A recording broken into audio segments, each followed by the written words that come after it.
All right, welcome back to Turbo Garage. So today we're going to carry on with this little Subaru Sambar. Today we're going to get the engine out of this thing, and this truck's got to get out of the shop because I got another project coming in here tomorrow. So it's imperative that I get this thing out of here, get the engine up on a table so that I can start dismantling this engine. So let's get right to it. Let's finish getting this engine out of this thing. All right, so all I've got left to do to pull this thing out is just disconnect 3 coolant lines here, the one axle, and then disconnect 3 mounts basically. The back mount here, the crossbar there, and there's one extra little mount that's on this one right here that's gonna come out. But that's it, this thing's ready to come out. So let's get right to the time lapse and pull it out. All right, so I've been trying to drive this axle pin out, but the orientation of the axle, there's only one spot it can be to drive that pin out, and it's not there. So I gotta get this thing unstuck, and I already broke my big breaker bar, so I've got a big puller, a 3-jaw puller, and we are going to, oh my God, it's just pulling. Why didn't I do this a long time ago? Oh no, it's pushing the axle out. It's not pulling the, well, that's not what I want either. Okay, we'll have to come up with plan B. Okay, little update for you. I got the drum off. I actually was able to just pry it between, the backing plate is actually really strong on the inside here. I was actually just able to pry it off. Why I didn't try that before, I don't know, instead of snapping my breaker bar and doing a bunch of other stupid crap. Anyway, I've got that out. I pulled the axle back out. It actually came out quite easily. And now I just got to rotate that so I can get that pin out and pop the drive shaft out. I think I can finally finish driving this pin out. There we go. And the drive shaft should just slide off. Although I didn't undo that shock, so I might have to do that. All right, we'll get a jack under the suspension and just take a bit of the weight off. Undo the shock.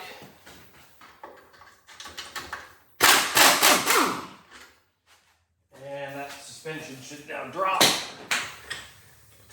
There we go. Put that shock back in there, or the bolt back in, and now that should come out.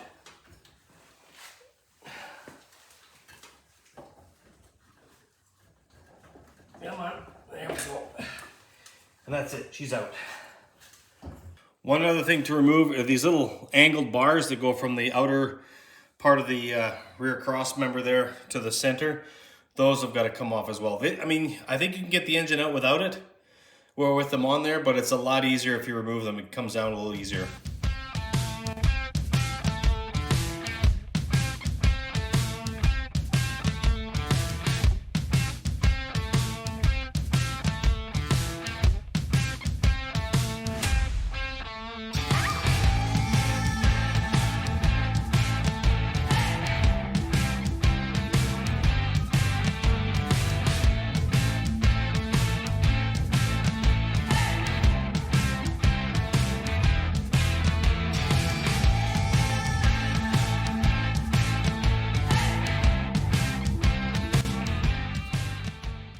All right, that's got the engine out.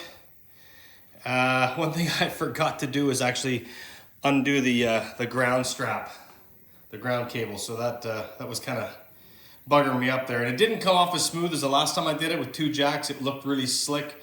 Just lower it down and slid it out. But I think that cable screwed me up and it twisted and it kind of fell off the jack. Didn't fall hard, but anyway, the engine is now out. So I'm gonna move some stuff out of the way. I might have to get my engine cherry picker in here to lift this up, or maybe I'll get my kid to come help me, but I think what I'll do is I'll just get this out of the way, clean up a little bit, and then pop the transmission off.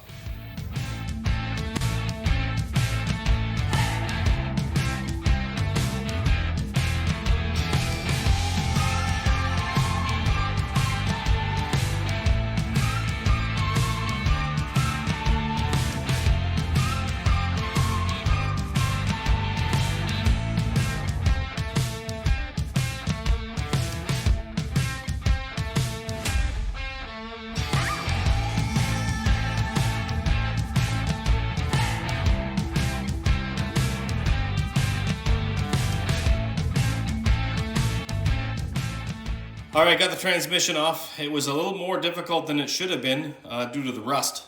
The input shaft here, I think it was the splines were a little bit seized up in the clutch, so it was really hard to get off, but got it off. It's pretty nasty looking, as is everything in this damn motor, but looks like it's the bearing, throwout bearing is completely seized up, so it's definitely going to need a new throwout bearing.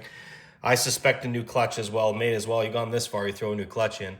But now what I'm going to do is I'm going to get the Mustang out of the shop here. I'm going to set up my table, get the engine up on there, push the transmission off to the side for now, and then I got to move this truck out of the garage and get ready for another project that I'm picking up tomorrow, which will be on my video as well. Another video, another series. All right, we got the motor up on my table here and ready to fully disassemble this. So first thing I'm going to do is remove this carburetor.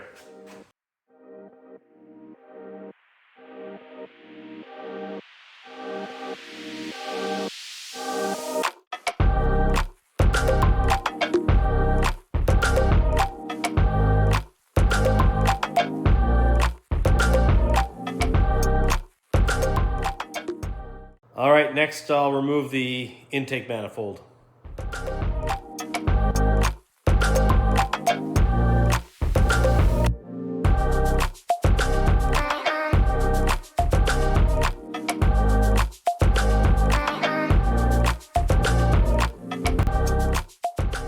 Next thing I'm going to do is remove the alternator and the belt, and this alternator is probably no good because it's actually broken here. Not sure how that happened, but I do have a couple of spares, so, but anyway, that's the next thing to remove.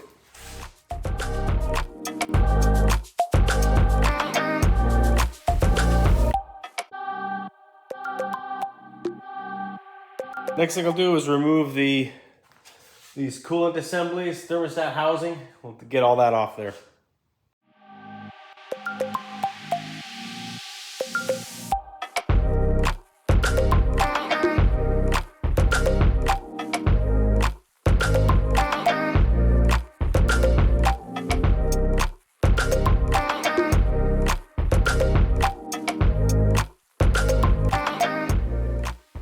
All right, before I go any further, I'm going to vacuum up all this mud and dirt that's on here because although I'm tearing the engine down, I really don't want to get this mixed into everything.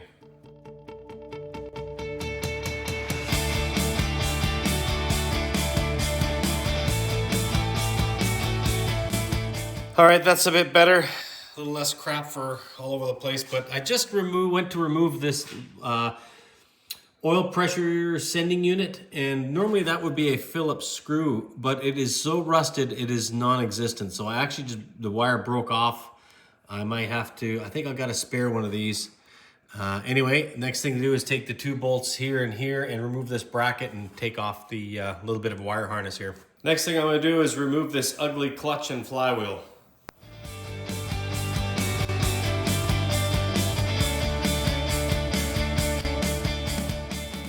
All right, looking at this, the flywheel it's ugly, but I think it's just pretty much all surface rust. I think this will be fine. Get that cleaned up, it should be okay. The clutch is, it's actually not bad, but it's so rusty and everything, it'll be gone, as well as the pressure plate. It is history. So it will need a new clutch, but of course that all depends on what the inside of this engine looks like. And also, if you look at back of the motor, you can see where the water line was inside here. Not bad, I guess, but it's never good anyway. But next thing I do is take the back of this plate off here, and then I think we'll take the head off. All right, I got the engine turned over. I'm gonna start taking the top end off. But interesting, this oil filter is an original Japanese oil filter. Either the guy never changed the oil after importing it, or they ordered OEM filters. I don't know. I guess we'll probably never know. All right, pulled the oil filter off and it was blacker than the ace of spades. So yeah, definitely dirty, dirty oil. Before I take the top end off, I'm going to take the timing cover, the crank pulley, timing covers, and the water pump and all that out. So that'll be the next step.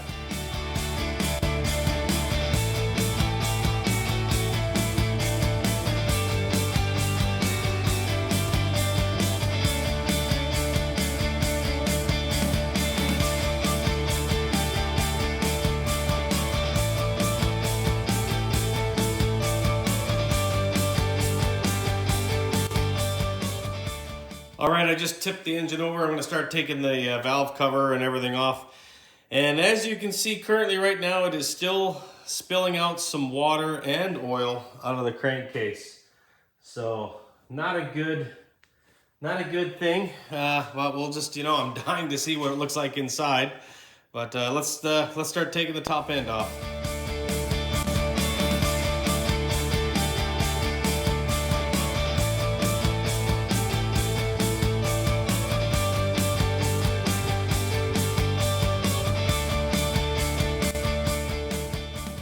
All right, so this is what I'm kind of waiting for. Getting the head off and looking down the cylinders. It is far from pretty. In fact, it's pretty ugly. But that said, I think, once I get this thing cleaned up, I think it'll be okay.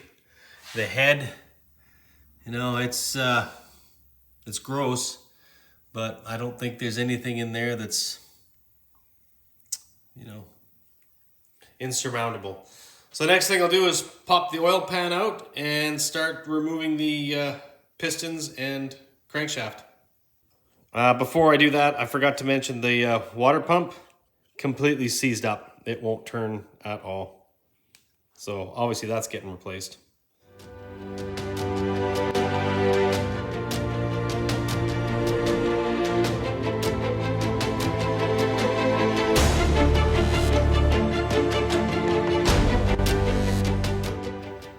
All right, moment of truth.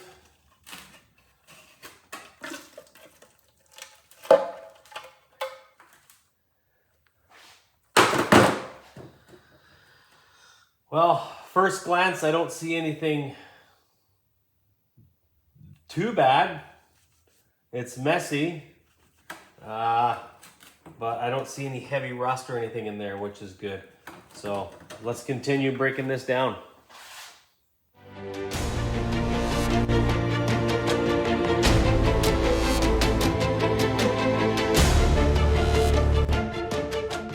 All right, I pulled the first rod bearing cap off and it's actually really good. And there's no rust on here. That's a great sign. So I'm gonna carry on taking all the rods, caps off and pop all the pistons out.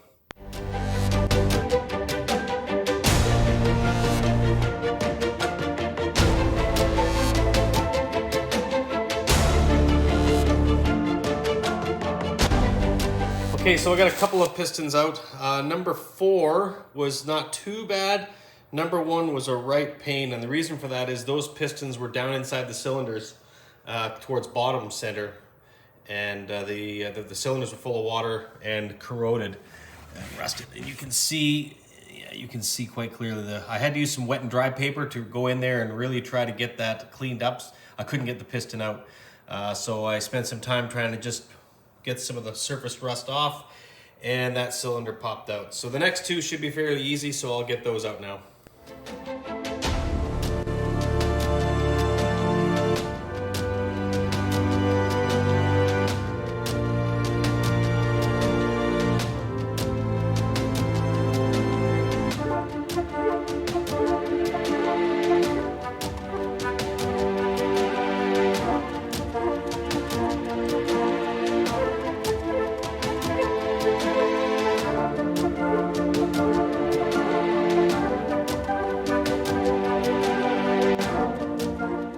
All right, this engine is now completely torn down. Well, almost completely torn down. The head's got to get torn down more. But anyway, the crankshaft. Let's start with the crankshaft.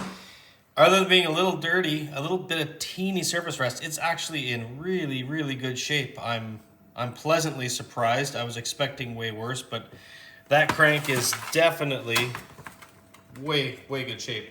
The bearings in the pistons are actually also in excellent shape. I just did a complete rebuild on my own little Subaru Sambar, and the bearings when I pulled them out were actually down to the copper. So the bearings in there are all good, as are the main bearings. They're also in excellent shape. So overall, the internals of this engine it's good. The pistons, I'm hoping they're not too scored up from pushing through. We'll see once they get and also the rings aren't rusted in. I thought for sure the rings would be just a big gob of rust, but that's also another pleasant surprise. The only concern I have is these cylinders. Cylinders number 2 and number 4. 1 and 2, let's look in there. Am I looking at the right one? Yeah, this is cylinder number 2. It's not bad. There's a bit of pitting there, but it's actually not too bad. And number 3, same sort of deal. There's a bit of pitting there on the top, but the number 1 and number 1, I should say, right there. That one is the worst. So what I will be doing is taking this to the machine shop. I will get them to hone those cylinders out, deck the block. And I actually have another completely refurbished head that I could put on, but I may just go ahead and start working on this head. But yeah, it's actually not as bad as what I was expecting. Another thing I wanted to show was the camshaft.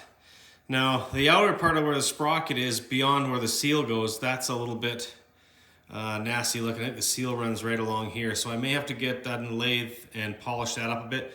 But the rest of the lobes and the journals are actually, again, in surprisingly excellent condition. So I'm having no concerns with the camshaft, as are the journals in the head and the caps. They are also very good.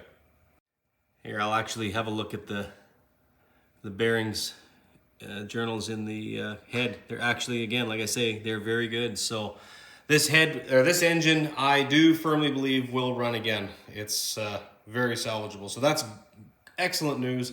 I'm going to be bringing this little sandbar back to life.